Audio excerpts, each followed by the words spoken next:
Tidak semua orang diberikan kesempatan, tidak semua orang diberi petunjuk, tidak semua orang diberi kemampuan untuk bisa mengarahkan generasinya, mengarahkan dirinya untuk dekat dengan Al-Quran.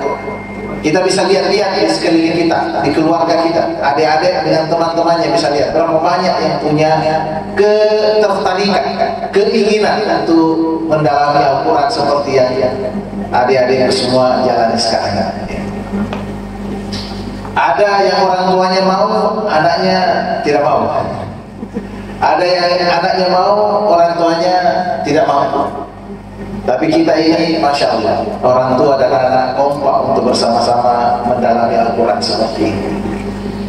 Sungguh ini sekali lagi kasih sayangnya Allah Subhanahu Wa Taala. Oleh karena tidak ada orang yang bersentuhan dengan Al-Quran itu kecuali orang yang dimuliakan oleh Allah Subhanahu Wa Taala. Rasulullah mensifatkan bahwa di antara manusia yang ada di dunia ini ada orang-orang yang diangkat derajatnya dan disebut sebagai keluarganya Allah. Dan ketika sahabat bertanya siapa itu yang dimaksud dengan ahlullahi fil ardh, maka Rasul memberikan jawaban mereka adalah orang-orang yang hidup bersama dengan Al-Quran. Hari ini hidup bersama Al-Quran itu mahal, sesuatu yang tidak mudah. Jangankan berpisah dengan keluarga, berpisah dengan handphone saja susahnya luar biasa. Apalagi kalau berpisahnya itu 1 bulan. Ini adik-adik seperti melewati satu terapi bebas dari pengaruh handphone. Alhamdulillah itu bisa dijalani dengan baik. Satu keistimewaan besar, apalagi bisa mendalami Al-Quran. Al-Quran sudah kita tahu bersama bahwa ia adalah sumber keberkahan.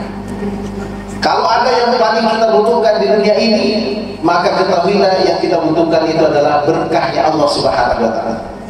Oleh karena dengan berkah itu sesuatu yang sedikit menjadi kebaikan, sesuatu yang sedikit menjadi bermanfaat, bermakna, sesuatu yang sedikit membahagiakan. Sebaliknya tanpa berkah sesuatu yang banyak bukan hanya tidak mendatangkan kebaikan, malah bisa mendatangkan keburukan.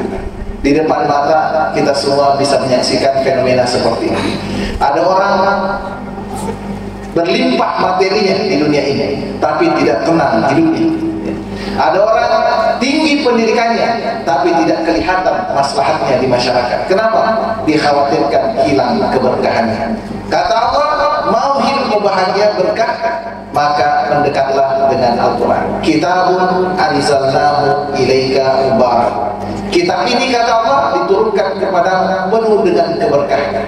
Jangankan Anda baca 1 juz, baca 1 ayat, 1 hurufnya itu bernilai 10 kebaikan.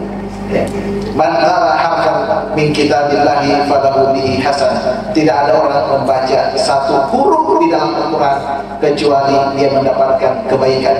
Wal hasanatu bi asyri amsalihah, dan kebaikan itu dilipat gandakan menjadi 10 kebaikan. 1 huruf. Luar biasa kalau kemudian di keluarga kita ada anak yang bisa membaca Al-Quran 1 juz 1 hari. Apalagi kalau konsisten 30 juz dalam 1 bulan, artinya khatam 1 bulan. Jangan dulu menghafalnya, membacanya saja sudah karunia besar dari Allah Subhanahu Wa Taala. Baca saja, apalagi kalau bisa disetorkan hafalannya seperti yang generasi putra-putra kita ini. Laksanakan sesuatu yang patut kita syukuri, sebagai bentuk kasih sayangnya Allah Subhanahu Wa Taala. Sekali lagi, hidup ini sesuatu yang sangat memerlukan pertolongan Allah Subhanahu Wa Taala. Tanpa pertolongan Allah, betul-betul kehidupan kita ini lemah. Tidak ada yang bisa mengetahui apa yang akan terjadi pada kehidupannya 1 hari ke depan, 1 jam ke depan, bahkan keluar dari tempat ini pun tidak ada satupun yang bisa mengetahuinya. Jadi kalau bukan karena pertolongan Allah, kepada siapa lagi kita mau berharap diberikan keselamatan? Al-Quran ini Allah turunkan untuk itu semua. Alhamdulillah. Sekali lagi saya ingin mengucapkan selamat kepada para orang tua pertama kali Ini nih, kita ini yang pertama kali saya ucapkan selamat ini, para orang tua, bapak dan ibu. Oleh karena sesungguhnya kita yang dipilih oleh Allah Subhanahu Wa Taala punya generasi-generasi yang insya Allah akan menghiasi rumah tangga dengan perhiasan yang hakiki, mengalirkan kebahagiaan yang sejati.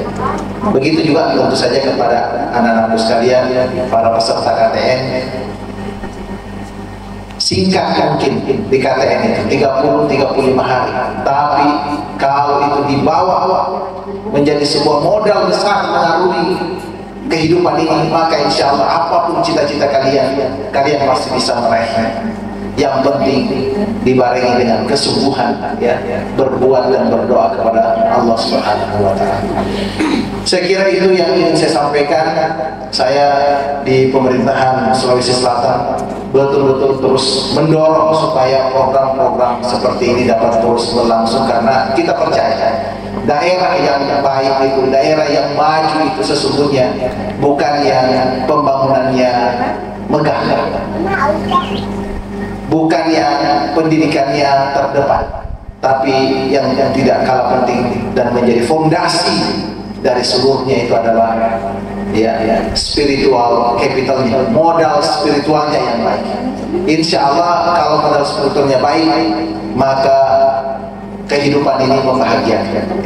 Berapa banyak daerah berkembang, tapi karena tidak punya kekuatan spiritual yang baik, kehidupan keluarganya tidak membahagiakan.